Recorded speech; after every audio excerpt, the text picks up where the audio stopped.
এতগুলো সাংবাদিক এক জায়গায় হওয়া অসম্ভব ব্যাপার। এর থেকে বড় ব্যাপার হচ্ছে আমরা কলকাতাতে যারা ডিজিটাল মিডিয়া আছে প্রত্যেকের ল্যাজ মোটা, নিজেকে বিশাল কিছু হনু ভাবে, কিন্তু কিছু করার ক্ষমতা নেই। ডিজিটাল মিডিয়া ফেডারেশন মুর্শিদাবাদের একটা মহা মিলন ক্ষেত্র।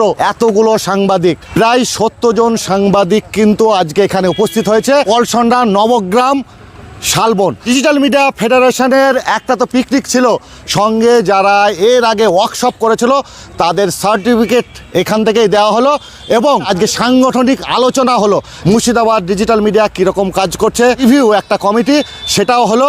কিন্তু আজকে এখানে শুধুমাত্র আমাদের মুর্শিদাবাদই নয়, একই সঙ্গে কোনোদিন দেখেছেন এত সাংবাদিক কলকাতা থেকে হাজির হয়েছেন। গণসংগঠনের মানিক দা সহ 3 জন আছেন, আমাদের দীপক ব্যাপারী আছে এবং ডিজিটাল মিডিয়া ফেডারেশনের আর একজন কোর কমিটি বাদশাহ আছে। মুর্শিদাবাদে আজকে কলকাতা থেকে এসে কি বুঝছেন? মানে মুর্শিদাবাদ যে পশ্চিমবাংলার রাজধানী ছিল এক সময়, সেটা আরেকবার মুর্শিদাবাদ জেলা কমিটি প্রমাণ করেছে আমাদের ডিজিটাল মিডিয়া ফেডারেশন। মানে এর থেকে বড় ব্যাপার হচ্ছে আমরা কলকাতাতে যারা ডিজিটাল মিডিয়া আছে প্রত্যেকের ল্যাজ মোটা, নিজেকে বিশাল কিছু হনু ভাবে, কিন্তু কিছু করার ক্ষমতা নেই। কিন্তু মুর্শিদাবাদ বারবার প্রমাণ করেছে বিগত 1 বছরে একের পর এক সফল প্রোগ্রাম, প্রশাসনিক ক্ষেত্রে বাধা বিপত্তি অতিক্রম করা, রাজনৈতিক চোখ রাঙানিকে উপেক্ষা করে খবর করা, একের পর এক দাঙ্গা হাঙ্গামা ভেতরে ঢুকে সত্যিটাকে খুঁজে বের করার এই কাজগুলো কিন্তু মুর্শিদাবাদ দেখিয়ে দিয়েছে যে ডিজিটাল মিডিয়া ফেডারেশনের যে শক্তি সেটা অ্যাকচুয়ালি পুরো বাংলাকে পথ দেখাচ্ছে আজকে, এটুকুই বলার। হ্যাঁ, দীপক ব্যাপারী তো বললেন। হ্যাঁ, আমাদের সঙ্গে মানিক ফকির হাজির হয়েছে। মানিক দা, ছোট্ট করে বলতে হবে, আপনি তো বড় বড় বক্তব্য দিন, ছোট্ট করে কয়েকটা লাইনে বলতে হবে এই আজকে প্রোগ্রামে, আজকে পিকটিকে এসে এই সাংবাদিকদের, মুর্শিদাবাদের সাংবাদিকদের কি খারাপ না ভালো কি দেখলেন? দেখুন, ভয়ঙ্কর সময়ের মধ্যে আমরা বেঁচে আছি। আগামী দিন খুব খারাপ সময়। গদি মিডিয়া যেভাবে মানুষকে মিথ্যা কথা বলে বিভ্রান্ত করেছে, সে জায়গায় এই ডিজিটাল ফেডারেশনের সোনার চাঁদরা এইগুলোকে আমি তো মনে করছি বিপ্লবী। সত্যি কথা তুলে ধরে মানুষকে সঠিক রাস্তাটা দেখিয়ে অন্তত বাংলা এবং বাঙালিকে বাঁচানোর চেষ্টা করছে। এই জন্য আমি গর্বিত আজকের এই মিটিংয়ে আসতে পেরে। আমাদের সঙ্গে আছেন কলকাতা থেকে এসেছেন বাদশাহ। আজকে এই মুর্শিদাবাদ কেমন লাগলো? কি বলতে, দীপকদা যেটা বললো যে মুর্শিদাবাদ একসময় যে রাজধানী ছিল সত্যি তা দেখিয়ে দিল। মুর্শিদাবাদ একসময় ভারতবর্ষকে পথ দেখিয়েছিল, মুর্শিদাবাদ এখন বাংলাকে পথ দেখাচ্ছে এই ডিজিটাল মিডিয়ার ছেলেরা। কারণ হচ্ছে এতগুলো সাংবাদিক এক জায়গায় হওয়া অসম্ভব ব্যাপার অন্যান্য জেলার ক্ষেত্রে। এখানে আমি দেখতে পাচ্ছি প্রায় 70 থেকে 80 জন আছে, আরও অনেকে আসতে পারেনি বিভিন্ন কারণে। সেই জন্য আমি মুর্শিদাবাদ জেলার ডিজিটাল মিডিয়া ফেডারেশনের সমস্ত সদস্য এবং ডিজিটাল মিডিয়ার যত সাংবাদিক আছে সকলকে ধন্যবাদ জানাচ্ছি এইভাবে একত্রিত হয়ে কাজ করা। বিশেষ করে সাইবার ক্রাইমের চোখ রাঙানি, সাইবার ক্রাইমের নোটিশ উপেক্ষা করে বিভিন্ন নেতামন্ত্রীদের, বিভিন্ন প্রশাসনিক দপ্তরের চোখ রাঙানিকে উপেক্ষা করে এরা যেভাবে কাজ করছে, আমি এদের মতামত আজকে শুনলাম, এদের যে সমস্যাগুলো আজকে শুনলাম, কিছু বললাম, কিছু পরে বলবো বা আমরা আইনিভাবে লড়াই করব। এদের যেগুলো শুনতে পেলাম সামান্য কারণ, যেগুলো আমরাও খবর করেছি দক্ষিণবঙ্গে, আমাদেরকে নোটিশ দেয়নি সাইবার ক্রাইম, কিন্তু মুর্শিদাবাদ জেলার সাইবার ক্রাইম এদেরকে নোটিশ দিয়ে প্রেশান করছে, সমস্যায় ফেলছে এদেরকে। কী কারণ আমি বুঝতে পারছি না। তো এত কিছুর পরেও এরা কাজ করছে সুন্দরভাবে। শুধু ভালো বলবো না, খুবই ভালো লেগেছে আজকে এসে। তো আমি এদেরকে বলে যাচ্ছি বা যারা আছে সিনিয়র জুনিয়র সবাইকে আরও ভালোভাবে কাজ করুক। আমরা কলকাতা থেকে এত দূরে এসেছি এই জন্যেই যে জানতে এরাম, দেখতে এরাম কী করছে এরা, যাতে আরও ভালো কাজ করে, পরবর্তীতে আরও সুন্দর কাজ করে, ডিজিটাল মিডিয়ার সাংবাদিকরা আরও স্বাধীনভাবে কাজ করতে পারে, সেই চেষ্টা আমরা করছি ডিজিটাল মিডিয়া ফেডারেশনের মাধ্যমে, পরবর্তীতেও করে যাব। এবং হ্যাঁ, বিশেষ করে অন্যান্য জেলা আমাদের ফেডারেশনে যারা রয়েছে তাদেরকেও তৈরি থাকতে বলছি।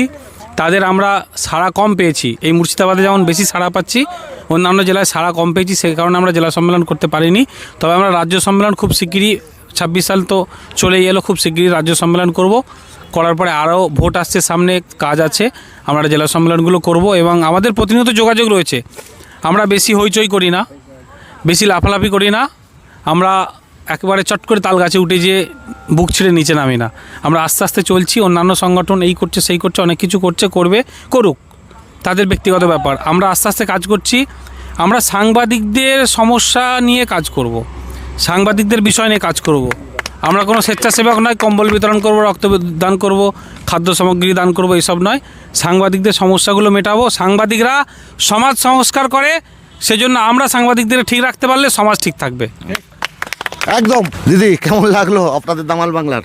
হ্যাঁ, আমরা দামাল বাংলার পক্ষ থেকে আজকের এলাম এখানে, আপনাদের পিকনিকে অংশগ্রহণ করলাম। খুবই ভালো লাগছে যে ডিজিটাল মিডিয়া যে আজকের মানে এই জায়গাটা পৌঁছতে পেরেছে। এখানে না এলে আমার কোনো ধারণাই থাকতো না এই সম্পর্কে, কারণ কলকাতায়ও দেখেছি আছে মিডিয়া, এই যে সোশ্যাল মিডিয়াগুলো যারা কাজ করে চলেছে, এরা না থাকলে যে সত্যি কথাটা যে জনগণের মধ্যে যেত না, সেটা আজকে সব মানুষ জানে।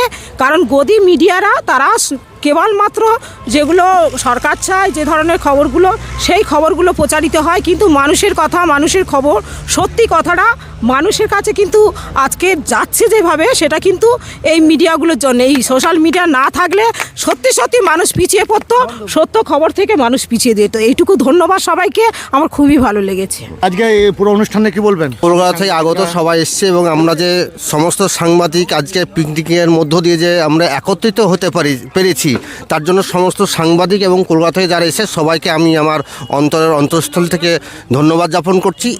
এইভাবে যেন আমরা সারা জীবন যতদিন এই সাংবাদিকতার কাজ করব ততদিন পর্যন্ত যেন আমরা একত্রিতভাবে থাকতে পারি। দেখুন, ডিজিটাল মিডিয়া বর্তমান, ডিজিটাল মিডিয়া হচ্ছে ভবিষ্যৎ।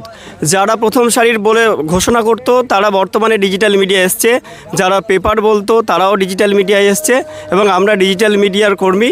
আমরা গর্বিত, কারণ আমরা আছি বলেই আজকে প্রত্যেকটা এলাকার অসহায় মানুষদের কথা তুলে ধরা হচ্ছে। এবং আজকে মুর্শিদাবাদের এতগুলো সাংবাদিক একত্রিত হয়েছেন, কলকাতা থেকে যারা এসেছেন তাদেরকে আমরা আন্তরিকভাবে শুভেচ্ছা, অভিনন্দন ও কৃতজ্ঞতা জানাই। এবং আমরা চাইব আগামী দিনেও এখন যেভাবে আপনারা পাশে আছেন, আগামী দিনে আমাদের পাশে থাকবেন। আমাদের উদ্দেশ্য শুধু পিকনিক নয়, সকলে আমরা একত্রিত হয়েছি, সকলের এখানে বিভিন্ন কর্মশালা, বিভিন্ন আলোচনায় আমরা সকলে অংশ নিলাম, সকলের সুবিধা অসুবিধা আমরা আমাদের মধ্যে সব তুলে ধরলাম।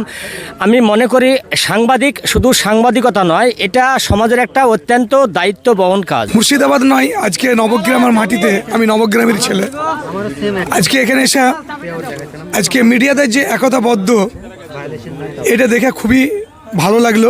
ডিজিটাল মিডিয়া ফেডারেশন, হ্যাঁ, সাংবাদিকদের এই সংগঠন ছাড়া চোখে পড়বে না যে অন্য কোনো সাংবাদিকদের সংগঠন আছে। ডিজিটাল মিডিয়া ফেডারেশনে এখন নয় করে 300 জন আমাদের সদস্য, যার মধ্যে একা মুর্শিদাবাদেরই 120 জন। তাদের নিয়েই বারবার অনুষ্ঠান হচ্ছে, কখনো একটা কর্মশালা হচ্ছে, কখনো পিকনিক হচ্ছে, কখনো রাজ্য সম্মেলন হচ্ছে, কখনো জেলা সম্মেলন হচ্ছে। মুর্শিদাবাদ সাইবার ক্রাইম থেকে সাইবার ক্রাইমের আইসি সহ তারা কিন্তু সাইবার ক্রাইমের উপরে ক্লাস নিয়েছিলেন। আগামী সপ্তাহেও আবার উনি কথা বলেছেন আমার সঙ্গে, আবার হয়তো সাইবার ক্রাইমের ক্লাস হবে। তার কারণ সাংবাদিকদের সবসময় আমরা এগিয়ে রাখতে চাই। প্রত্যেকটা সাংবাদিক যাতে প্রত্যেকটা নিউজ করতে গিয়ে যে অভিজ্ঞতা দরকার, যেটা দরকার একদম পুঙ্খানুপুঙ্খ তার সব কিছু জানে, যে কারণে এইরকম ওয়ার্কশপের ব্যবস্থা করা, সেই রকম একটা ক্লাসের ব্যবস্থা করা। এবং আজকে যেটা একটা মিলন মেলা বলতে গেলে মিলন ক্ষেত্র, এতগুলো সাংবাদিক একসঙ্গে এসে, এবং সঙ্গে অবশ্যই ধন্যবাদ দেব কলকাতা থেকে যারা এসেছে। আমার সঙ্গেও আরও 2 জন আমাদের কলকাতার কোর কমিটির সদস্য ছিলেন, আর অবশ্যই মানিক ফকির। আমাদের এই ডিজিটাল মিডিয়া ফেডারেশন এই মুর্শিদাবাদের সাংবাদিকদের কথা ভেবে বারবার এখানে আসেন এবং আজকে হাজির হয়েছিলেন। মুর্শিদাবাদের নবগ্রাম থেকে স্বপন কারিকর।